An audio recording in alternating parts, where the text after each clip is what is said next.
vosotros Pues, ir preguntando cosas si queréis de cosas de logística, de organizativas, tal, lo que queráis.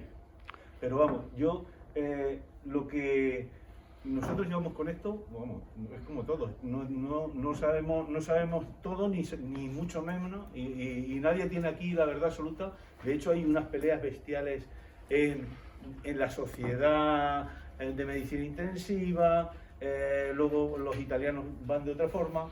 Cada uno los trata de una forma, cada uno trata a los pacientes de un modo. En cada hospital, de hecho, en cada hospital tratamos de una manera. De hecho, el jueves hay una webinar que nos juntan a todos los jefes y tal para discutir a ver qué es lo que está pasando, porque Lorca es un desastre total. Lorca llegaron todos los pacientes primero y cuando tenían insuficiencia respiratoria los intubaron y claro, ahí se quedaron con ellos, porque un intubado es o un muerto. En Inglaterra, cada vez que se intuba un paciente, el 80% fallece de los COVID, el 80%. Si el distrés tiene una mortalidad en torno a un 50%, más o menos, 35, 40, 50%, más o menos, el distrés por COVID intubado tiene una mortalidad en Inglaterra, el National Health Service, que da unos datos fidedignos, en torno al 80%. Entonces, esto parece que no puede ser que haya tanto muerto, pues de hecho, en Alemania hay un tío que se llama Grunewald, que no sé si lo habéis leído, un tal Grunewald, que va trasladándose de un hospital a otro, lo han trasladado, que los trata de una forma totalmente diferente. O sea, los trata prácticamente a todos con ventilación no invasiva, y los que trata con invasiva los trata con unos parámetros que la mayoría de los autores que conocen el tema de la ventilación mecánica consideran que son totalmente disparatados. O sea, lo que se trata en el distrés es una ventilación protectiva, o sea, darle pocos volúmenes, con la menor cantidad de FiO2, y este tío no, utiliza otros parámetros, sin PIS ni nada. O sea, que hay mucha discusión. O sea, que lo que yo os cuente, a lo mejor es lo que nosotros hacemos, lo que hace la mayoría, pero puede variar dentro de un tiempo, ¿sabes? Que no tenemos la verdad absoluta. Lo que sí es cierto, yo no sé si quitarme esto, me puedo quitar esto, yo no estoy... con nosotros sí. Lo que es que para hablar con esto, lo que sí es cierto es que la mayoría de los autores está de acuerdo que esto no es un distrés. O sea, que la bronconeumonía por COVID no es un distrés al uso, no es el síndrome de distrés respiratorio del adulto. Que los que más han estudiado esto, que es Gattignoni y otro autores de los americanos que más saben de ventilación mecánica, Marini, Tobin y todo esto, dicen que hay dos fenotipos. O sea, normalmente el 30% de los pacientes es un distrés. Cuando hacen la bronconeumonía, estamos hablando siempre, yo ya hablo del COVID grave, ¿no? El 30%, ahora me pondré la diapositiva, el 30% es un distrés al uso, pero el 70% es lo que, un cuadro diferente es lo que el fenotipo que ellos llaman fenotipo L, porque que tienen un fenotipo diferente, que tienen una compliance alta, tienen unos pacientes que los pulmones pesan poco en el escáner, porque ellos les hacen con el TAC, calculan el peso de los pulmones y esos pulmones pesan poco, o sea que no están muy infiltrados, que es un cuadro diferente. Tienen, ella ha dicho, una compliance buena, unos volúmenes pulmonares un peso pulmonar que es bajo, que luego tienen también otra serie de características que tienen muchas alteraciones de ventilación, perfusión, pero no tienen SUM, que es lo que más hay en el distrés. Tienen alteraciones de ventilación, perfusión y no responden al reclutamiento que nosotros hacemos, el reclutamiento pulmonar que nosotros hacemos con los pacientes estos, no responden. Entonces, esa variedad es la fundamental, el 70%, la variedad que ellos llaman fenotipo L, es el fundamental. Y luego hay un fenotipo H, que sí que tiene mala compliance, que es como el distrés, que suele ser la fase tardía del COVID, porque el daño se produce muchas veces por lo que nosotros le hacemos. Los ventilamos de una manera que no es la más apropiada, el paciente al hacer tanto, cuando está con fatiga, al hacer tanto estímulo respiratorio, se produce más daño pulmonar, y entonces eso parece que es la diferencia entre el COVID, la bronconeumonía por COVID, que se llama, en vez de distrés, se llama síndrome respiratorio, se llama con C, con COVID. Entonces, esa parece ser la diferencia fundamental. Entonces hay que tratarlos de forma diferente. Otra de las características, bueno, pues esto os voy a contar cosas que vosotros ya sabéis, de la epidemiología, que aproximadamente un 20% de los pacientes, más o menos, desarrollan una enfermedad grave que requiere ingreso en el hospital, y el 5 de esto, una cuarta parte, o sea, aproximadamente un 5% del total de los enfermos necesitan un ingreso en una unidad de cuidado intensivo por insuficiencia respiratoria.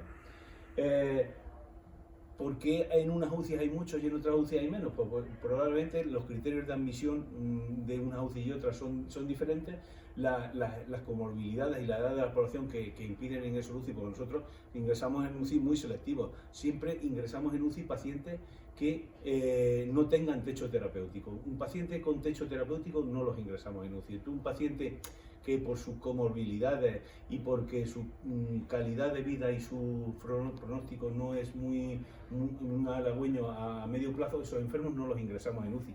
Pero sí que les damos una oportunidad en planta. Ahora, no ahora porque no me he traído la diapositiva, pero os pasaré por correo el acuerdo que hemos llegado con los neumólogos para que los pacientes, neumólogos y infectólogos de allí, para que los pacientes que vamos a ventilar en planta.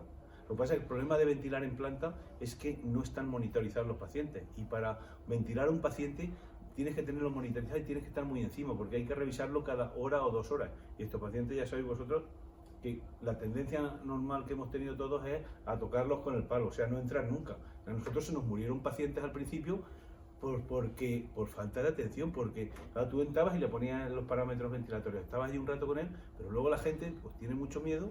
Teníamos mucho miedo, con razón, ahora se va perdiendo. Pues no entraba a regularle el aparato, eso requiere cambios cada hora, hay que estar muy encima de ellos, y eso hacía que lo tratamos mal, la verdad es que lo tratamos mal. Son las pruebas. Bueno, pues esto es la respuesta que todos conocemos, ¿no? Una fase primera, una fase de respuesta viral que dura pues los primeros días, los 5 primeros días lo que más, 5 o 7 días, es con un cuadro pues con la sintomatología general, que la mayoría tiene fiebre, tiene tos seca. En la analítica pues no hay muchas características, hay linfopenia, y a partir del 8º día empieza la respuesta inflamatoria del huésped. Que la respuesta inflamatoria va a depender de muchas cosas, de la carga viral que ha tenido, del tipo de huésped, que eso también podríamos hablar largo y tendido, porque algo tiene que haber cuando la población inmigrante española es aproximadamente un 15% aquí en Murcia, en el 10 un 15%, y el 90 y tantos por ciento que tenemos, tanto nosotros como Lorca como tal, son sudamericanos. El 90% son sudamericanos.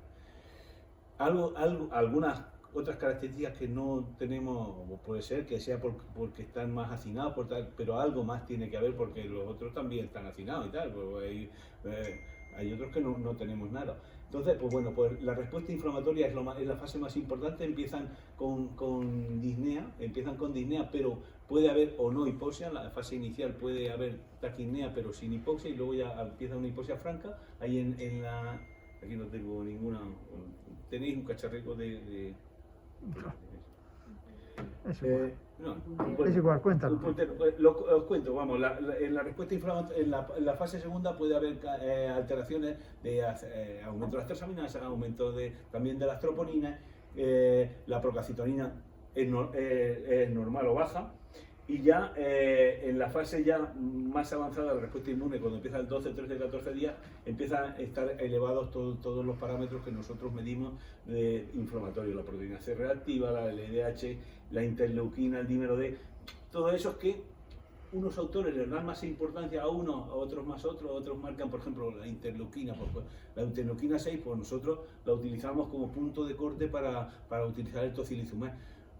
¿Que lo utilizamos con poca fe por los estudios? Pues sí, no lo utilizamos con mucha fe, pero se está utilizando, en la planta lo están utilizando más. Nosotros, cuando nos llegan los pacientes, ni utilizamos el Remdesivir, ni utilizamos el tocilizumab prácticamente, a no ser que ya las cifras sean exageradas. Lo único que utilizamos son los corticoides, exclusivamente, utilizamos los corticoides. cuando ya llegan a esta fase tan importante inflamatoria. Entonces, bueno, pues ya los pacientes día a día progresan hacen el distrés respiratorio, pueden hacer algunos avanzan y hacen un shock séptico, como un shock séptico con fracaso cardíaco, con fracaso renal, y cuando ya en esa fase, cuando se intuban por eso, en la fase a partir del 10-12 días, los pacientes ya son poco infecciosos, aunque nosotros cada vez vamos teniendo menos miedo. Los pacientes ya que nos llegan a nosotros ya son poco infecciosos desde el punto de vista de carga viral. Tienen muy poca carga viral, aunque den las PCR positivas, si con los nuevos antígenos, a partir del 5.º día, el antígeno se puede volver negativo y entonces la capacidad de infecciones es muy baja. Aunque hemos tenido mucho miedo y hemos volvido vestidos, ahora ya vamos entrando, pues entras con tu mascarilla doble y punto, y con tus gafas si quieres, pero que tampoco nos ponemos ya el traje de buzo, a no ser que tengamos que hacer la tráqueo o para la intubación. Para lo demás no vamos vestidos como si fuéramos a la luna, vamos vestidos normales. Esto es lo mismo, esta de la infección, la fase de manifestaciones pulmonares, que la fase intermedia, que no puede ir hacia un lado o hacia otro, y generalmente lo que nosotros vemos más, porque también subimos a la planta, estamos en contacto todos los días con Enrique Bernal, que es el que más lleva los COVID y tal, y subimos todos los días, y los pacientes están en esa fase pulmonar que pueden avanzar hacia un lado o hacia otro, en la fase esa intermedia de los 10-12 días, pero muchas veces cuando los tratamos muy precozmente, cuando le damos soporte ventilatorio y los tratamos con corticoides precozmente, la mayoría no llegan a una fase más avanzada. Pero cuando llegan, cuando dicen, hay que estar muy encima de ellos, porque estos enfermos se tuercen en muy poco tiempo. Por eso, cuando llegan, las posibilidades de que tengamos que actuar rápido son muy importantes. Aquí vemos los síntomas, la mayoría que aparecen, la fiebre, la tos seca, la diarrea, esos son los síntomas clásicos que aparecen. Y estos de aquí, fijaros que las complicaciones que me aparecen, el distrés es muy importante. Hasta estos son casos más seleccionados, no son porque muchos los pasamos, no son todos los casos, son casos en que han ido al hospital porque tienen sintomatología, no son los PCR positivas que hay por la calle, que no son tal. Pero de los que tienen síntomas, hasta un 30% hace distrés. Muy frecuente en los eventos tromboembólicos. De hecho, los autores que más conocen el tema dicen que el cuadro comienza en los vasos, comienza en los vasos sanguíneos, en los capilares. La pérdida capilar que se produce por el COVID, el daño capilar que se produce por el COVID, es el inicio de la enfermedad. Por eso muchas veces nosotros nos emperramos que es del pulmón, pero no se parece, empieza por el daño capilar, y de hecho muchos eventos tromboembólicos. Nosotros anticoagulamos por lo menos a dosis intermedias a todos los pacientes cuando ya están graves, a dosis intermedias a todos. O sea, dosis intermedias, 1 miligramo por kilo de peso de enoxaparina, que lo utilizamos, a todos. Y cuando empieza a irse el dímero D, empieza a crecer, muchas veces sin hacerle, no le vamos y le hacemos un escáner con una angiota y tal, sino lo anticoagulamos. Que hemos tenido complicaciones, sí, pero que a veces es la única manera de que la hipoxia muchas veces es por trombo. Tú ves una placa, que la placa está relativamente limpia, están hipóxicos perdidos. Y eso es porque hay mucho daño a nivel de los capilares. Otra cosa que los autores que más han visto COVID, que los italianos, ya les llama la atención, y que aquí seguro que lo habéis visto y te llama la atención, es lo hipóxicos que están, la disociación que hay clínica con laboratorio. Están hipóxicos y en cambio el enfermo, está hablando tú, un enfermo con 78, 80% de saturación, por eso, piensa que puede estar boqueando o puede estar, pero estos no, estos lo toleran muy bien. Por eso muchos autores al principio decían que esto se debía a que era como el mar de altura, que era como la enfermedad que sube a mucha altura y que te baja muchísimo la presión, que es por presión, es porque se produce un edema pulmonar por presión, y esos pacientes están bien, están hablando, tú tienes un dedo que tiene ahí 80% de saturación, 70 y tanto, y está hablando y puede mantener. Por eso se debe a que hay mucho daño, la mayoría del daño está producido en los capilares. Y otra cosa que nosotros ya vemos, que vosotros aquí a lo mejor ya no, pero nosotros sí vemos mucho las infecciones secundarias. Hasta un 30% de los que ventilamos, hasta un 30% entre cáñamo, corticoide y tal, tienen aspergilosis pulmonar, hasta un 30%, que es altísimo. Eso, la serie italiana que más casos de necrosis tiene, hasta un 30% tenían infecciones en él. Esto es la fisiopatología de cómo la lesión, lo que primero se produce, la lesión pulmonar, es la pérdida capilar. Se produce una lesión en el endotelio capilar secundaria al proceso inflamatorio que produce edema pulmonar, que altera el intercambio gaseoso y la mecánica respiratoria, y esto ya hace que el paciente respire, haga un hipertrabajo para respirar, lo que produce un cambio de presiones a nivel pleural muy importante, que produce más daño pulmonar, un círculo vicioso. Un círculo vicioso. Si tú al paciente no lo tratas pronto, acabará intubado. Pero si tú lo tratas pronto y le quitas esa ansia con la ventilación no invasiva, como ahora comentaré, le quitas esa ansia de respirar, lo sedas un poco y tal, puedes evitar el daño pulmonar secundario y llegar a ese punto tan de no retorno. Estos son el distrés clásico ARDS, que se diferencia. El CARS es como lo llaman los americanos, porque es el distrés secundario al COVID, pero se llega a la larga, el 70% son CARS, que son diferentes, pero a la larga se llega al distrés clásico por la lesión pulmonar inducida por el volumen, volume induced lung injury, y luego la autoinfligida lesión producida por el paciente. El ansia de respirar produce una lesión de los capilares pulmonares y del pulmón, y se llega al distrés clásico, que es con lo que vemos en las fases finales del COVID.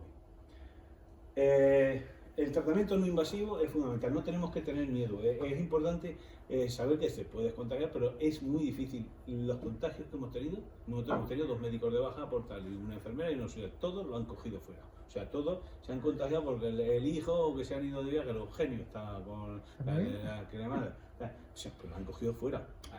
Nosotros es muy difícil porque las medidas actualmente son bastante extremas, y lo normal es que no nos contagiemos. No hay que tener miedo a la ventilación mecánica ni invasiva. La generación de aerosoles y todo eso, pues bueno, pues sí que se pueden generar y tal, pero ni ventilación en presiones en habitaciones con presión negativa, ni nada de eso. O sea, todas esas cosas no nos aportan nada. De hecho, en el Morales, que es donde más ventilan, no hay caso de personal sanitario contagiado, o sea, y los ventilan con puerta abierta y tal, van protegidos. Es fundamental la protección de la vía aérea, es lo más fundamental, aunque las manos y todo eso, pero eso ya te lo daba bastante. Entonces, el problema con respecto a lo que dice aquí es que no es convencional. Lo que es muy importante esto, que responden muy bien, inicialmente responden muy bien al oxígeno. Responde muy bien al oxígeno convencional, y luego responde muy bien al oxígeno de alto flujo y mejora a la CEPAE. La Sociedad Española de Medicina Intensiva dice que más al oxígeno de alto flujo inicialmente, que no hay que retrasar y tal, pero el National Health Service, los ingleses, los italianos y tal, abogan más por la ventilación no invasiva con CEPAP. Con CEPAP inicialmente, no sé que sea un EPO y tal, que puedes ponerle EPIPAP, pero CEPAP, inicialmente CEPAP. Salvo que tenga mucho trabajo respiratorio, a pesar de la CEPAP, ahora yo diré lo que nosotros utilizamos. A pesar de la CEPAP, si hay mucho trabajo respiratorio, se puede poner un poco de soporte, pero no mucho, 5 o 10 de soporte. No pasar, para que el enfermo no haga más de 9-10 mililitros por kilo de peso, no haga más de 700-800 de volumen, que no haga un volumen excesivo para que no se lesionen, porque vemos también mucho barotrauma, vemos mucho enfisema subcutáneo, neumotores, hemos visto bastante, con la ventilación no invasiva, que no lo hemos visto en otros procesos. Entonces, pues bueno, la terapia de alto flujo se utiliza mucha gente lo que es una terapia secuencial. Empieza por el alto flujo, o sea, primero empieza por el oxígeno convencional, después el reservorio. Sabéis que un reservorio a 15 litros por minuto da hasta un 60% de FiO2, Y luego ya, a partir de ahí, ya utilizamos el alto flujo. El alto flujo tiene las características que, bien aplicado con la boca cerrada y con tal, produce un cierto grado de PIB, 5 o 7 de PIB, que bueno, porque eso te ayuda a redistribuir los líquidos y tal. Entonces, nosotros utilizamos la terapia secuencial. Hay gente que dice que directamente la cepa, pero nosotros utilizamos habitualmente. Empezamos por los oxígenos convencionales, gafas nasales, Ventimas al 35 hasta el 40%, luego pasamos al reservorio y si vemos que la cosa va peor, pues alto flujo y cepa. Y en algunos casos BIPAR. Antes de intubar, siempre antes de intubar, porque ya digo, paciente intubado es paciente que va a tráqueo a los 10 días y paciente que se pasa, y ahora nosotros tenemos de los que intubaron al principio, uno de los que tenemos de aquí que mandaron intubado antes de hablar y tal, que se mandó intubado, pues lo demostré mucho tiempo. Los que seguimos teniendo. Llegó en agosto 1, porque estamos ya en octubre, pues fíjate, la intubada nos dura, vamos, te puede durar, si no se muere de otra cosa, porque se mueren de otras múltiples complicaciones, luego hacen múltiples complicaciones vasculares, una trombosis mesentérica, por decimos la autopsia, luego como los anticoagulamos, pues también hacen una hematoma que hizo el del psoas, que como no lo ves y tal, se choca, hematoma de psoas con la anticoagulación. Que hay muchas complicaciones derivadas de la agresividad del tratamiento. Más sabías al principio cuando los tratábamos con los dos antirretrovirales, eso y tal, y la citromicina y la hidroxicloroquina y tal, se morían mucho y decías, ha muerto y se moría, y tuvimos bloqueos, tuvimos de todo. Bueno, pero que debido a lo inestables que están estos pacientes, que se pueden deteriorar de forma muy rápida, por lo que hay que estar muy encima de ellos. Un paciente que hay que estar y que hay que intubarlo cuando el paciente, la intubación debe ser por la clínica, más que no por los gases, tiene que ser un paciente que a pesar de la ventilación no invasiva, la taquipnea sea que no tolerable, tenga deterioro del nivel de conciencia. Eso nosotros, algunos autores italianos dicen que hay que intubar solo cuando estén en coma. Cuando estén en coma, dice, digo, esperar mucho, pero bueno, que se espera mucho, en el Morales aguantan mucho. Morales, que tiene mucha experiencia, Andrés lo lleva muy bien, aguantan, pero tiene que estar encima, porque si se intuba y no tiene un distrés todavía, si las imágenes no son muy llamativas, es lo que nosotros llamamos un fenotipo de esos L, se intuba, pero a los 2 o 3 días se puede extubar. Por eso no hay que sedarlo muy profundamente ni nada. Nosotros hemos hecho con eso, lo hemos hecho con algunos y nos ha ido bien. Se extuba con apoyo, si algunos se han intubado porque es como todo, nosotros tenemos allí gente que tiene la mano muy larga, en el sentido de que la guardia es mucho más cómoda si lo intubas. Si no lo intubas tienes que estar muy encima de él, pues se intuba y ahí tal. Entonces los hemos intubado. Allí es una pelea, no pensemos que esto es fácil porque cada uno piensa de una forma y todo el mundo piensa que su actitud es la mejor. Nosotros lo que intentamos hacer es eso, no intubarlos hasta que no llega la situación clínica al punto de que está el enfermo muy deteriorado y el momento que podemos lo extubamos, si no es ya imágenes pulmonares bilaterales. Como nosotros les medimos ya cuando los hemos intubado, pues les medimos todos los parámetros y si tienen muy mala compliance, muy tal, no intentamos, no somos unos dementes, no intentamos extubarlo. Pero si se intuba cuando se tiene que intubar y el paciente se trata relativamente bien, estos pacientes ocupan una cama como mínimo un mes y medio, una cama de UCI. Y un mes y medio es bloqueada. Nosotros tenemos la UCI bloqueada ahora mismo, que hemos tenido casi 40 pacientes nuevos, más 40 y algo.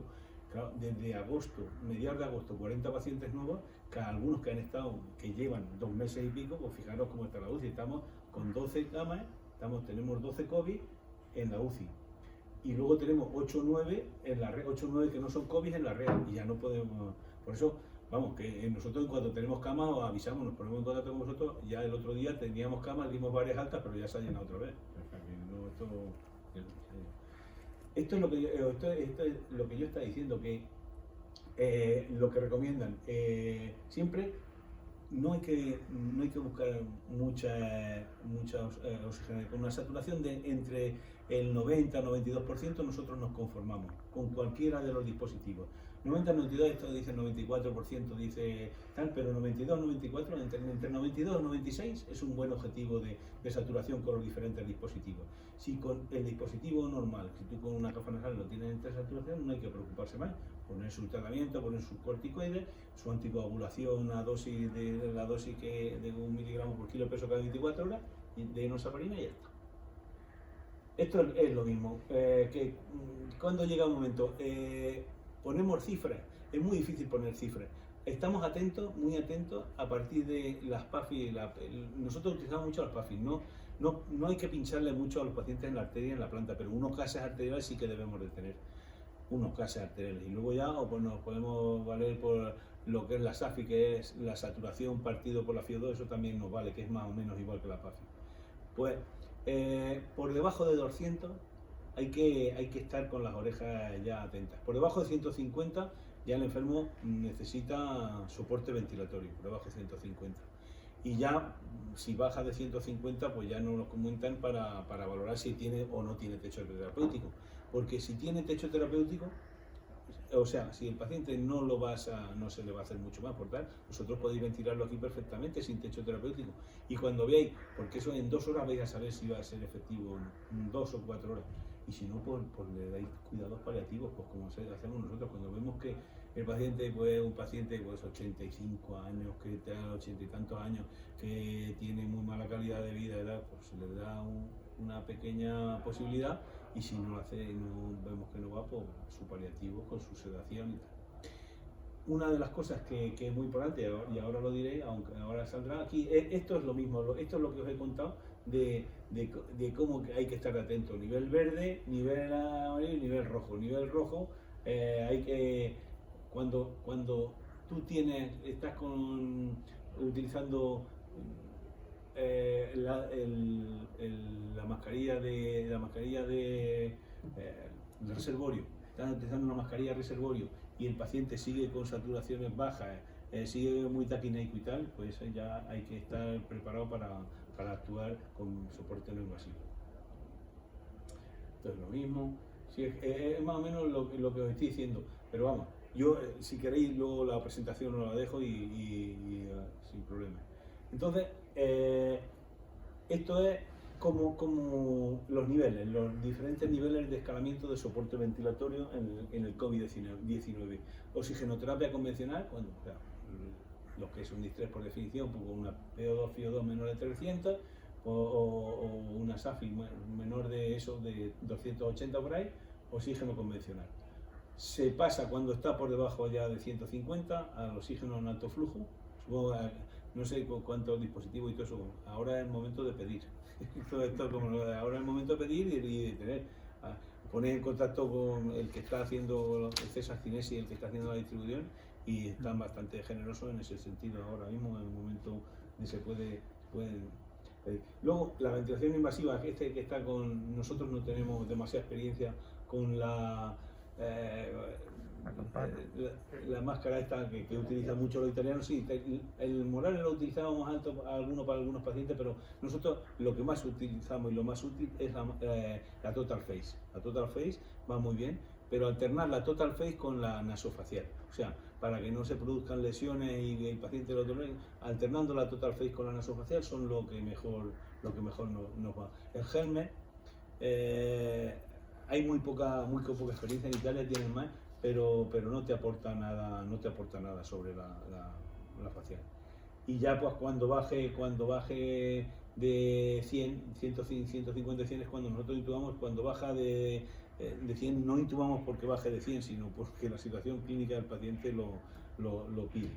Entonces utilizamos eso, pues utilizamos la ventilación protectiva de menos de 6 mililitros por kilo de peso. No utilizamos PI muy altas.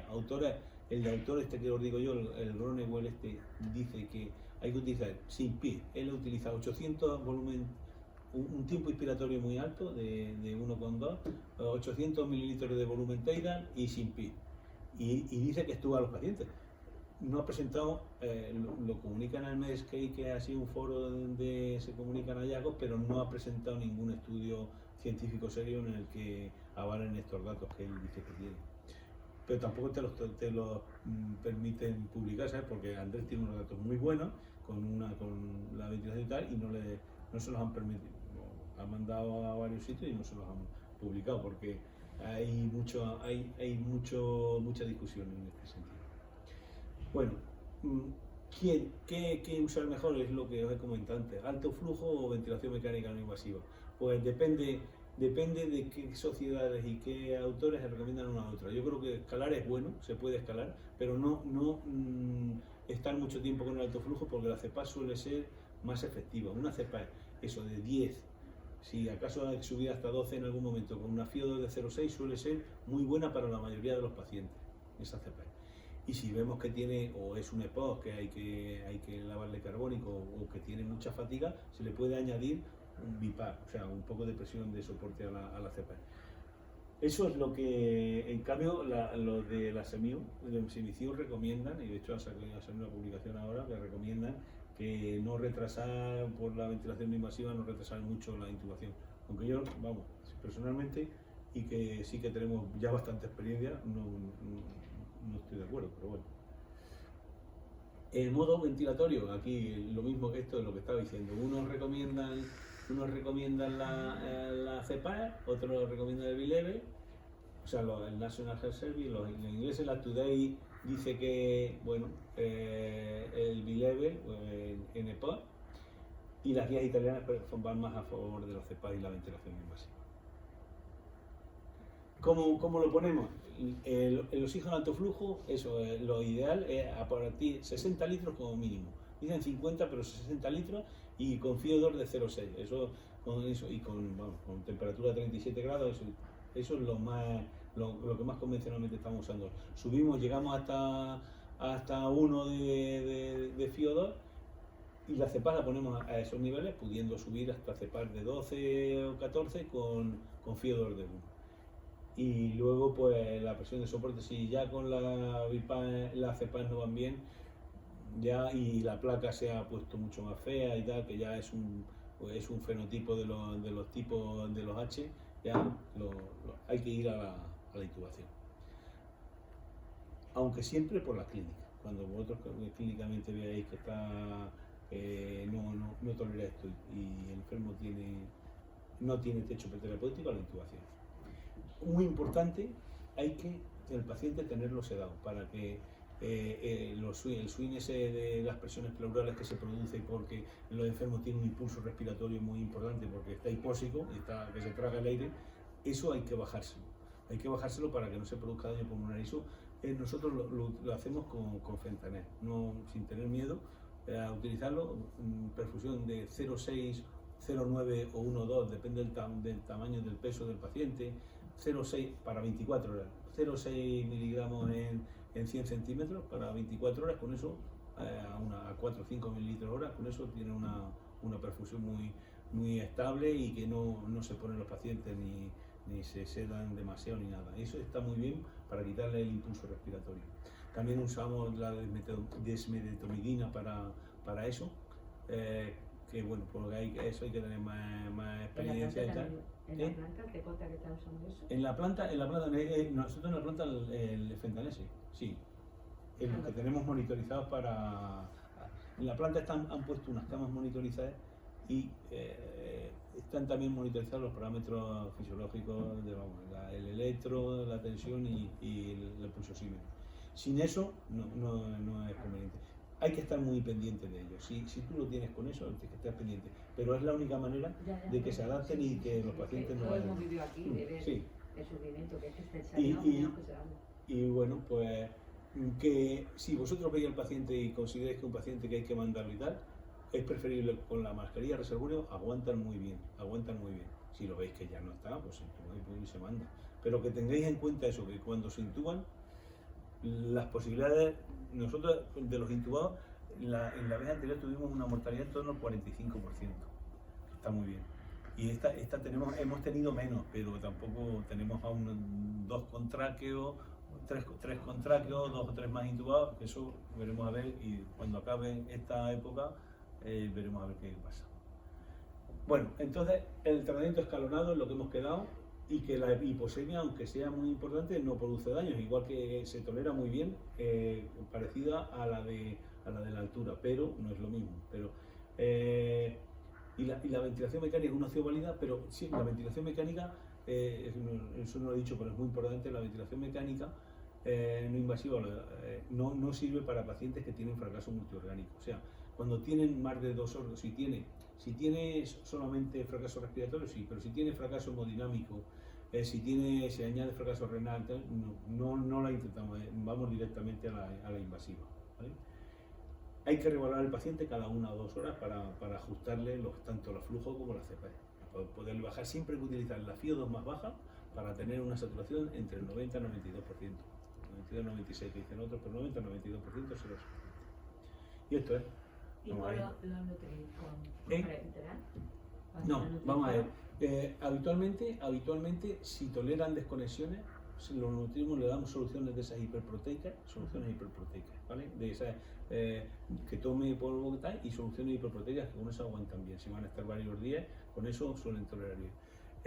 Si está, si está un poco medio sedado, le ponemos una sonda nasogástrica. Se alimenta con sonda nasogástrica. Pero luego le ponéis la cepa. Claro, la cepa es encima de la sonda. No le hace lesión. No hay mucha fuga, le ponemos la cepa después, ¿vale? Siempre le ponemos, no sé si os mandaré luego, a lo mejor lo han mandado, lo que publicó, bueno, del grupo de trabajo que hemos publicado de César Cinese y tal, cómo se colocan las mascarillas, porque hay que ponerle una mascarilla quirúrgica. En los pacientes que llevan alto flujo se le pone una mascarilla quirúrgica encima. Incluso los pacientes que llevan mascarilla un 20 más se le pone la mascarilla encima para que haya menos problemas de contagio y tal, ¿vale? O lo mandaré también, lo mando a un correo, me dé un correo. Me lo manda. ¿Eh? Me lo manda a mí. O te lo mando. Y alguna cosa, venga, la nutrición es nutrición parenteral no. Nutrición parenteral en algún caso especial de tal, pero ya porque se reúnen otras características.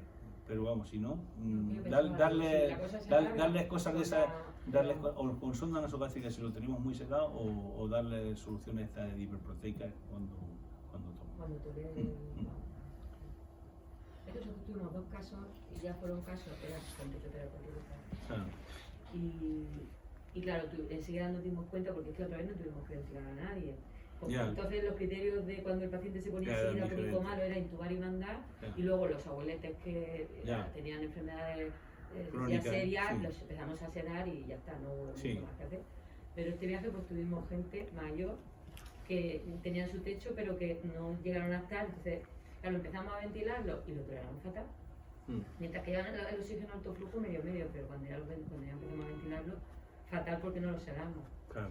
Oye, lo toleran muy mal, si no lo sedan, no. Hay que darle una base, y de vez en cuando nosotros le damos una base tal, y de vez en cuando le ponemos algo más, Si vemos que, porque de vez en cuando se pone muy agitado y tal. Le va a ir. Propofol, tal. Pilló fin de semana también. Y los que estuvieron fin de semana se echaron la mano a la cabeza diciendo, es que esto no podemos tener a la gente así. Claro, sí. Esto es un suplicio. Pero hay que sedarlo. Hay que sedarlo, y claro, si lo sedamos, interna, anestesia, ¿qué hacemos? ¿Dónde los metemos? Es decir, que tuvimos ahí nuestras complicaciones, y claro, también luego el caso de uno que lo mandamos, que yo no sé, al final yo no sé si creo que acabó intubado, que se fue ya bastante con trabajo respiratorio, pero desde UCI dijeron que no intubación. Sí. Pues, pero ese hombre se fue ya. Uno sí y otro no. De los que hemos recibido aquí, algunos no se han intubado. Uno no, el de Bulla, ese no lo hemos intubado. Uno que decíamos, uno que decían, el no sé qué de Bulla, coño, ese no lo hemos intubado. Ese lo di yo de alta el otro día. Sí. O sea, sí, el de Bulla, ese lo hemos tenido con ventilación no invasiva, como le decían, el no sé qué de Bulla, que era de Bulla, y era un tiarrón ahí de 60 años, 61 años, 61 años por ahí, sí. Ese no lo intubamos, ese lo hemos tenido varios días, porque Noemí, que es un intensivista de Bulla, se empeñó y tal, ella también muy del Morales, y ese se libró, y de hecho se dio de alta este fin de semana. A ese lo mandamos con reservorio. Sí, pues sí, ese lo tuvimos. Con la cepa. o con mi placa. ¿no? Yo dije uno que hablé yo, que lo mandarais con reservorio. Pues Ese ese que sería hablé lo yo, mejor, pues ese se ha librado, ese se ha librado. Otro que no era muy mayor, 70 años, lo tenemos allí con la traco y tal, que está costando muchísimo porque ya lleva traco tiempo. Y una mujer también que mandaste al principio, una mujer se murió. Son de esos Sí, que los claro, vuestros. sí. Sí, yo los tengo todos, los voy todos, y los vamos guardando porque vamos a hacer de ahí, vamos a mucho, hay mucha información. A ver si aprendemos algo. La gran duda está en ese punto. Entonces, dejo una página de 100. ¿De cuánto? De 100, sin techo terapéutico. Una página de hecho terapéutico, vamos a ver, si el enfermo tú, eso ya tienes que verlo tú. Si el enfermo está bien de conciencia, es capaz de mantener aún la conversación y tal, le pones el reservorio y lo mandas. Que no, en el tiempo que tarda, 1 hora, no pasa nada. ¿Y mandarlo con CEPAP? Mandarlo con CEPAP se puede, y de hecho, pero lo que pasa es que los ventiladores de la esta no están muy preparados, pero se puede mandar, porque tienen que ir, ahí están, os voy a mandar el artículo este que publicamos, que está muy bien, porque viene como se tiene que, viene mucho del transporte y de tal, viene mucho de eso. El otro día, esa mañana que mandamos al caballero este de Bulla, tuvimos que mandar a otro a la risaca y estaba más trabajo. Está en la Sí, pues, se puede mandar con CEPAP. Los ventiladores, los Silot 3000 y todo eso que llevan algunas de esas, lleva CEPAP.